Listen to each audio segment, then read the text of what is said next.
کیا نبی کریم صلی اللہ علیہ وسلم نے نئے سال کا جشن منایا؟ کیا صحابہ اکرام نے آپس میں ایک دوسرے کو نئے سال کی مبارکباد دی؟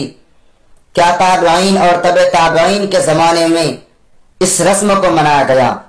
کیا دیگر مسلمان حکمرانوں نے اس کے جشن کی محفلوں میں شرکت کی؟ حالانکہ اس وقت تک اسلام ایران، عراق، مصر، شام اور مشرقی وسطی کے اہل ممالک تک پھیل چکا تھا۔ یہ وہ سوالات ہیں جن کا جواب ہر عقل مند شخص نفی میں دے گا۔ پھر آج کیوں مسلمان اس کام کو انجام دے رہے ہیں؟ آخر یہ کس نے ایجاد کیا؟ کون سی قوم نئے سال کا جشن مناتی ہے؟ کیوں مناتی ہے؟ اور اس وقت مسلمانوں کو کیا رویہ اختیار کرنا چاہیے؟ دنیا کے تمام مذاہب اور قوموں میں تہوار اور خوشیاں منانے کے مختلف طریقے ہیں۔ ہر ایک تہوار کا کوئی نہ کوئی پس منظر ہے اور ہر تہوار کوئی نہ کوئی پیغام دے کر جاتا ہے جس سے نیکیوں کی ترغیب ملتی ہے، لیکن لوگوں میں بگاڑ آنے کی وجہ سے ان میں ایسی بدعات و خرافات بھی شامل کر دی جاتی ہے کہ ان کا مقصد ہی فوت ہو جاتا ہے۔ جیسے جیسے دنیا ترقی کی مناسل طے کرتی گئی اور مہذب ہوتی گئی، انسانوں نے کلچر اور آرٹ کے نام پر نئے جشن اور تہوار وسع کیے۔ انہی میں سے ایک نئے سال کا جشن ہے۔ دراصل یہ نئے سال کا جشن عیسائیوں کا ایجاد کیا ہوا ہے۔ عیسائیوں میں قدیم زمانے سے نئے سال کے موقع پر جشن منانے کی روایت چلتی آ رہی ہے۔ اس کی ایک وجہ یہ بتائی جاتی ہے کہ ان کے عقیدے کے مطابق 25 دسمبر کو حضرت عیسیٰ علیہ السلام کی پیدائش ہوئی۔ اسی کی خوشی میں کرسمس ڈے منایا جاتا ہے، جس کی وجہ سے پوری دنیا میں جشن کی کیفیت رہتی ہے، اور یہی کیفیت نئے سال کی آمد تک برقرار رہتی ہے۔ نئے سال کے جشن میں پورے ملک کو رنگ برنگی لائٹوں اور کمکموں سے سجایا جاتا ہے، اور 31 دسمبر کی رات میں 12 بجنے کا انتظار کیا جاتا ہے، اور 12 بجتے ہی ایک دوسرے کو مبارکباد دی جاتی ہے، کیک کاٹا جاتا ہے، ہر طرف ہیپی نیو ایئر کی صدا گونجتی ہے، آتش بازیاں کی جاتی ہے، اور مختلف نائٹ کلبوں میں تفریحی پروگرام رکھا جاتا ہے جس میں شراب و شباب اور ڈانس کا بھرپور انتظام رہتا ہے۔ اس لیے کہ ان کے تفریح صرف 2 چیزوں سے ممکن ہے، اول شراب، دوسرے عورت۔ آج ان عیسائیوں کی طرح بہت سے مسلمان بھی نئے سال کے منتظر رہتے ہیں اور 31 دسمبر کا بے صبری سے انتظار رہتا ہے۔ مسلمانوں نے اپنی اقدار اور روایات کو کمتر اور حقیر سمجھ کر نئے سال کا جشن منانا شروع کر دیا ہے، جبکہ عیسائیوں کا ترتیب دیا ہوا نظام تاریخ ہے۔ مسلمانوں کا اپنا قمری اسلامی نظام تاریخ موجود ہے جو نبی کریم صلی اللہ علیہ وسلم کی ہجرت سے مربوط ہے، جس کا آغاز محرم الحرام سے ہوتا ہے۔ یہی اسلامی کیلنڈر ہے، لیکن افسوس تو یہ کہ ہم میں اکثر کو اس کا علم بھی نہیں ہو پاتا۔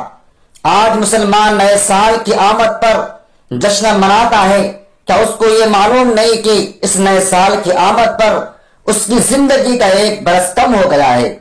زندگی اللہ تعالیٰ کی طرف سے عطا کردہ ایک بیش قیمتی نعمت ہے، اور نعمت کے زائلہ کم ہونے پر جشن نہیں منایا جاتا بلکہ افسوس کیا جاتا ہے۔ حضرت عبداللہ ابن مسعود رضی اللہ عنہ فرماتے ہیں کہ میں کسی چیز پر اتنا نادم اور شرمندہ نہیں ہوا جتنا کہ ایسے دن کے گزرنے پر جس کا سورج غروب ہو گیا، جس میں میرا ایک دن کم ہو گیا اور اس میں میرے عمل میں اضافہ نہ ہو سکا۔ یہ عمر اور زندگی جو ہم کو عطا ہوئی ہے وہ صرف آخرت کی زندگی کی تیاری کی خاطر ہوئی ہے کہ ہم اس کے ذریعے آنے والی زندگی کو بہتر بنا سکے اور اپنے اعمال کو اچھا بنا سکے۔ یہ مختلف طرح کے جشن یہود و نصارہ اور دوسری قوموں میں منائے جاتے ہیں، جیسے Mother's Day, Father's Day, Valentine Day اور ٹیچرس ڈے وغیرہ، اس لیے کہ ان کے یہاں رشتوں میں دکھاوا ہوتا ہے۔ ماں باپ کو الگ رکھا جاتا ہے، اولاد کو بالغ ہوتے ہی گھر سے نکال دیا جاتا ہے، اور کوئی خاندانی نظام نہیں ہوتا۔ اس لیے انہوں نے ان سب کے لیے الگ الگ دن متعین کر رکھے ہیں جن میں ان تمام رشتوں کا دکھلاوا ہو سکے، مگر ہمارے یہاں ایسا نہیں ہے۔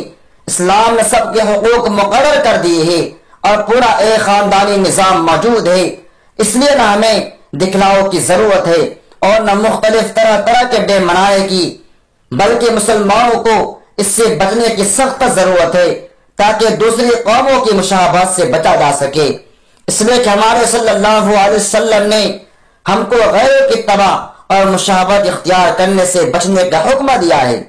ارشاد نبی صلی اللہ علیہ وسلم ہے، ما تشبہ بقوم فہو منہم، ترجمہ جس نے کسی قوم کی مشابہت اختیار کی تو وہ انہی میں سے ہیں۔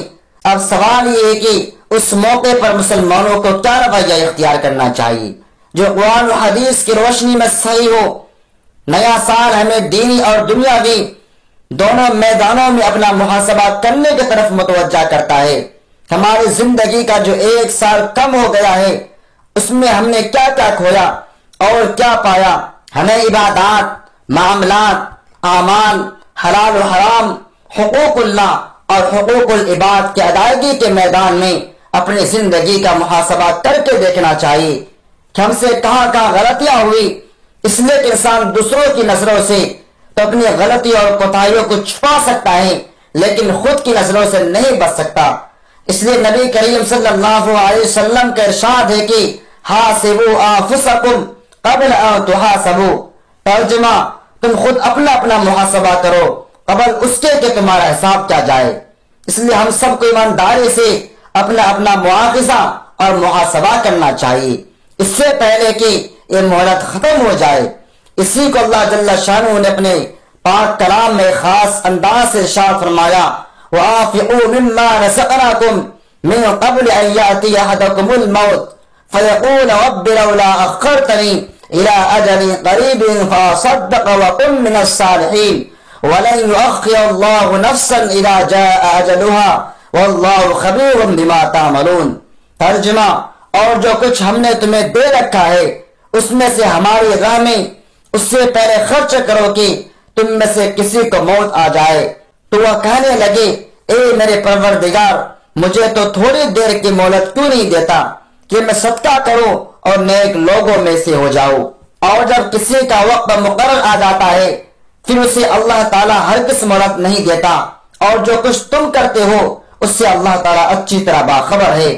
انسان غلطی کا پتلا ہے، اس سے غلطیاں تو ہوگی ہی، کسی غلطی کے ارتکاب تو برا ہے ہی، اس سے بھی زیادہ برا یہ ہے کہ اس سے سبق حاصل نہ کیا جائے اور اسی کا ارتکاب کیا جاتا رہے۔ خلاصہ یہ ہے کہ ہر نیا سال خوشی کے بجائے ایک حقیقی انسان کو بے چین کر دیتا ہے، اس لیے کہ اس کو اس بات کا احساس ہوتا ہے میری عمر رفتہ رفتہ کم ہو رہی ہے اور برف کی طرح پگھل رہی ہے، وہ کس بات پر خوشی منائے۔ ہمارے لیے نیا سال وقت لذت یا خوشی کا وقت نہیں بلکہ گزرتے ہوئے وقت کی قدر کرتے ہوئے آنے والے لمحات زندگی کا صحیح استعمال کرنے کے عزم و ارادے کا موقع ہے اور عزائم کو بلند کرنے اور حوصلوں کو پروان چڑھانے کا وقت ہے۔ ساتھ ساتھ مناسب معلوم ہوتا ہے کہ مسلمانوں کو عین امر کی طرف بھی متوجہ کر دیا جائے کہ مسلمانوں کا نیا سال جنوری سے نہیں بلکہ محرم الحرام سے شروع ہوتا ہے، اور ہم میں سے اکثروں کو اس کا علم بھی نہیں۔